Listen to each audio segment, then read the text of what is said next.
করে আপনার ধরুন 2 টায়ার পার্টির কেকের অর্ডার এসে গেল আর আপনার কাছে কোনো লং বক্স নেই, তো কী করে বক্স তৈরি করবেন এই ভিডিওটা ভালো করে দেখুন। আমি সেটাই শেখাবো কিভাবে এই বক্স প্যাকিংটা আপনি ইজিলি করে নিতে পারেন। এমনি তো লং বক্সের দামটা অনেক বেশি হয়, তো এই ধরনের দুটো বক্স একসাথে এইভাবে জোড়া লাগিয়ে নেবেন, ঠিক আছে। এই দেখুন আমি কিভাবে একসাথে পাশাপাশি রেখে জোড়া লাগিয়ে এইভাবে আমি সেটটা তৈরি করে নিলাম।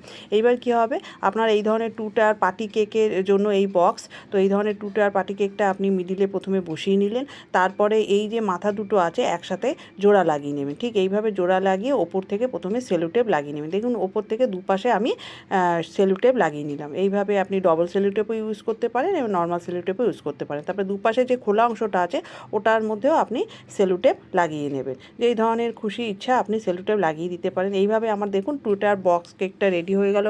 এতে আপনার কেকটা সেফটিও থাকবে, কেকটাও খুব ভালো করে বসে যাবে এবং ডেলিভারিতেও কোনো অসুবিধা হবে না। এইবার আপনি ট্যাগ হ্যাপি বার্থডে ট্যাগ দিয়ে দিন, নাইফ দিয়ে দিন, যা যা কেকের জন্য আপনি দিতে চান এবার বক্সের সামনের দিকে লাগিয়ে দিন। এরা আপনার যদি কোনো স্পেশাল ট্যাগ থাকে আপনার কোনো কোম্পানির নামে, সেই ট্যাগটা আপনি এখানে বক্সের মধ্যে লাগিয়ে দিন। ব্যাস ready, tata, thank you so much.